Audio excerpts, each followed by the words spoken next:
բան չկա բանավիճելու, վեր ընկեք տեղները, ձեններդ կտրեք։ Մի հատ թող ամեն օր սեռավարակի թեստ հանձնի, որ հասկանանք, ուրեմն,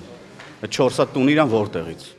Սա քաղաքական խոսույթում ընդդիմադիրների հասցեին հնչած կոշտ ձևակերպումների ամբողջ ցանկը չէ, շարքը կարելի է անվերջ շարունակել։ Իսկ որտեղ է ավարտվում քաղաքական կոշտ բանավեճը եւ որտեղ է սկսվում անընդունելի խոսքը։ Օրեր առաջ երբ ազգային ժողովի ամբիոնից Էդգար Ղազարյանը ԿՊԱ-կանների հասցեին սրիկաներ ձևակերպումներ օգտագործել, իշխանական падգամավորները պահանջեցին, որ նա հրապարակային ներողություն խնդրի։ Ստացվում է քաղաքական խոսքի համար պատասխանատվության պահանջ կա, բայց նույն ձևաչափը հավասարաչափ է գործում արդյոք իշխանության եւ ընդդիմության համար։ Հոգեբան Կարինե Նալչաջյանի խոսքով խնդիրը միայն առանձին վիրավորական արտահայտությունը չէ, երբ նման բառապաշարը պարբերաբար հայտնվում է հանրային դաշտում, այն աստիճանաբար կարող է փոխել ընդունելի խոսքի սահմանները։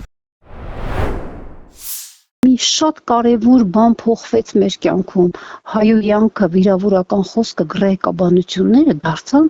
մեր կյանքի ուրեմն մի մասնիկը, իրենք բերել են գրեհկության մշակույթը, բացի մնացած աղետներից, մեր կյանք են մտցրել գրեհիկ պահվածքի, գրեհիկ խոսքի մշակույթն են բերել։ Նալչաջյանի գնահատմամբ քաղաքական դաշտում կոշտ բառապաշարը նաև փոխադարձ ռեակցիայի շղթա է առաջացնում։ Երբ հանրային խոսքում մեկը դիմացինին գրեհիկ է դիմում, հակառակ կողմն էլ կարող է նույն լեզվով պատասխանել։ Այդպես քաղաքական բանավեճը գաղափարների ու ծրագրերի մրցակցությունից տեղափոխվում է անձնական հակամարտության դաշտ, իսկ հանրային ազդեցությունն ավելի լայն է։ Նալչաջյանի խոսքով իշխանության ներկայացուցիչները հատկապես որպես բարձր կարգավիճակ ունեցող մարդիկ հասարակության համար վարկագծի օրինակ են դառնում։ Իրենք տեսնում են, որ ասենք բարձր ստատուս ունեցող մարդիկ գրեհիկ են եւ այդ կերպարը դառնում է հոգեբանական նույնացման ուրեմն մոդել։ Իրենք թելադրում են մոդելներ անկախ իրենցից։ Ընդհանրապես, այ եթե բարեկիրթ, հայրենասեր, պրոֆեսիոնալ լուրջ մարդիկ գրավեին այդ աթոռները, իրենք կդառնային այդ հոգեբանական նույնացման մոդելը։ Սոցիոլոգ Կարեն Սարգսյանի գնահատմամբ խնդիրը պետք է դիտարկել նաև պետական ինստիտուտների տեսանկյունից։ Նրա գնահատմամբ կոշտ ու էմոցիոնալ խոսույթի տարածումը ոչ այնքան քաղաքական մշակույթի, որքան տվյալ ժամանակահատվածում քաղաքական դաշտի էմոցիոնալ վիճակի մասին է։ Նրա խոսքով իշխանության եւ ընդդիմության ներկայացուցիչների մի մասը քաղաքական գործընթացը ընկալում է որպես միմյանց դեմ պայքարի հարթակ, մոռանալով, որ ազգային ժողովը նախ եւ առաջ օրենսդիր մարմին է։